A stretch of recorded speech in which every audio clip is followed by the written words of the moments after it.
This is the Fantasy Football Podcast, where we take data and convert it into fantasy success. No bias, no hot takes, only victory.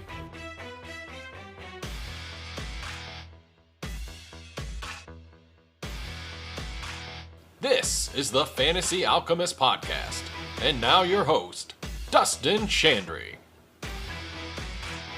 Welcome to episode 41 of the Fantasy Alchemist Podcast. Your host, Dustin Chandry.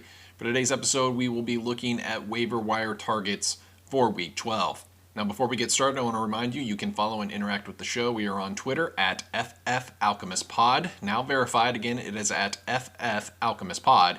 You can also email the show at fantasyalchemistpodcast@gmail.com.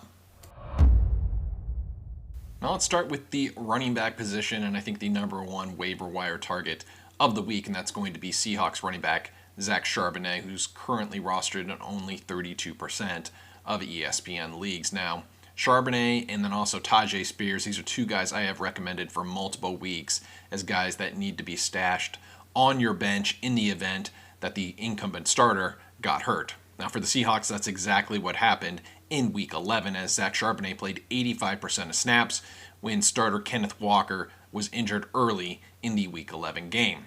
Now the Seahawks, they do play Thursday night against San Francisco, and I would expect Walker to sit in Week 12, allowing Charbonnet to get his first start of his career. Now last week, Charbonnet, he ran 15 times. He only had 47 yards. He also caught all 6 of his targets for another 22 yards. His 21 opportunities was a season high. Now, yes, it is a tough Thursday night matchup against the Niners, but the high opportunity volume is enough for me to place Charbonnet in your starting lineup straight off of the waiver wire as either your running back 2 or your flex. Now, there are 2 running backs that are over 50% owned right now in ESPN leagues, but I would double check that they are not available. First, Houston Texans running back Devin Singletary is currently rostered in only 70% of ESPN leagues. In Week 10, he had 23 fantasy points. Last week in Week 11, he had another 19.8 fantasy points. He had 22 carries, 112 yards, 1 touchdown, 2 receptions, 6 receiving yards. And look, Singletary continues to see his snap participation increase every week as well, as he was up to 85% on Sunday. Now, Singletary is locked in as at least an RB2 for fantasy until Dameon Pierce returns. And even when Pierce does return, we should expect Singletary to remain the starter. The question will be what the workload share will look like.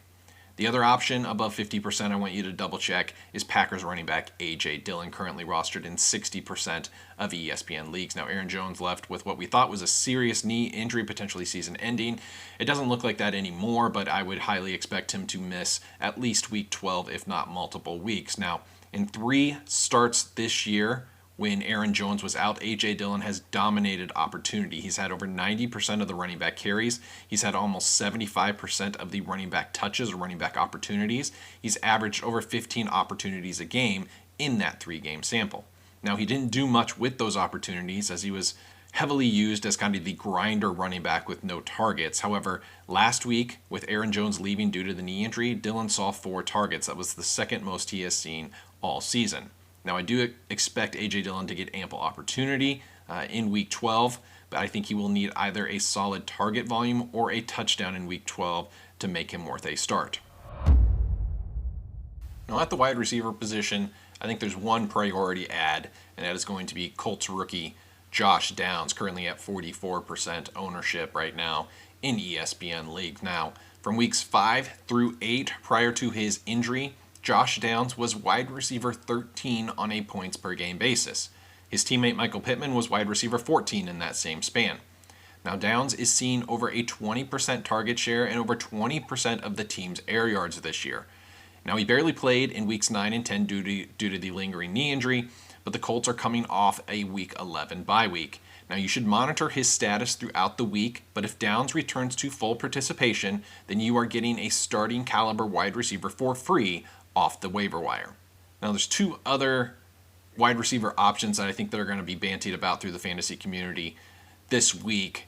I will be cautious on both, but first let's start with Ravens veteran Odell Beckham Jr., OBJ, currently owned in 44% of ESPN leagues. Now, Beckham has 3 straight games over 10 fantasy points. He has 3 of his last 5 games he's seen at least 7 targets, and he went over 100 receiving yards for the first time this year in Week 11.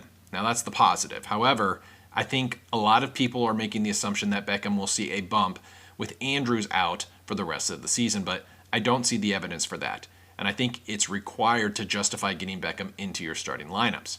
Since returning Week 5, Odell Beckham has only broken 50% snap participation 3 times with a high of 57%, and worse, he's only played 33% of snaps in back-to-back games, including Week 11 when Andrews left very early with the ankle injury. In fact, Beckham was 4th in snaps among Ravens wide receivers on Thursday night. Now, if you like OBJ, I'm okay with you picking him up, but he needs to remain on your bench until we see how the Ravens allocate targets with Andrews out. The other wide receiver option is going to be Packers rookie Jaden Reed, currently owned in 19% of ESPN leagues. Reed now has back-to-back fantasy games with over 18 fantasy points. On Sunday, he had 6 targets, 4 receptions, 46 yards. He also had 3 carries for 46 yards and a rushing touchdown. Now, it's also noteworthy that Reed's snap participation has jumped from 39% in Week 9 to 51% in Week 10 to 69% in Week 11. That is close to his season-high snap rate. And the 9 opportunities was his highest that he's had on the season too. However, just like Beckham, I would be very cautious about Reed going straight into your starting lineup. While the Packers and Jordan Love have looked a lot better here in the last 2 weeks, this is still a very fragmented opportunity share with 6 different players getting at least 4 targets on Sunday. Now lastly, for the tight end position, there's not a lot of options right now on the waiver wire for Week 12. But first, I want to mention Eagles tight end Dallas Goedert because he was dropped in a few leagues following his arm injury a few weeks ago. His rostership has dropped to 80% right now, so he's available in a fifth of ESPN leagues. Now, of course, the Eagles did not elect to place Dallas Goedert on IR, meaning he could be back in a week or two. Most likely, I would expect Week 13 would be my guess at this point. Now, Goedert does have 5 games this year with at least 7 targets, and with the exception of his 1 target, 0 catch Week 1 game, he has had a very safe and reliable floor every week. Goedert has averaged over 11 points per game from weeks 2 to 9, good for tight end 8 on a points per game basis. So double check that Dallas Goedert was not dropped and available right now in your league. Now the other option I think that will kind of get bantied about is Ravens tight end Isaiah Likely, obviously as a replacement for Mark Andrews, who suffered a season-ending ankle injury last week. Now, Isaiah Likely only had 2 good fantasy outings last year, both of which came when Mark Andrews was out. He left early in a Week 8 game last year, and then of course he didn't play in the last game of the season, Week 18. Isaiah Likely went for 22 fantasy points in both of those contests. However, keep in mind, last year during those starts, the Ravens did not have Zay Flowers, or Odell Beckham, or Rashad Bateman, or Gus Edwards, or Keaton Mitchell. A lot of people have this rosy retrospective on Likely that just is not there. As a point of reference, I think Likely should be ranked somewhere in the 16 to 18 range of your tight end position group for Week 12. You are not picking up a guy you can automatically start into your starting lineup. So that'll wrap up episode 41. Make sure to like and subscribe. We'll be back with additional episodes this week. We'll do a full recap with key observations and trends from around the league in Week 11, and then some recommendations on players you should not be afraid to start ahead of Week 12. So for Dustin Chandry signing off here at the Fantasy Alchemist Podcast. Thank you for listening to the Fantasy Alchemist Podcast. You can follow the pod on Twitter at FFAlchemistPod or email us at fantasyalchemistpodcast@gmail.com.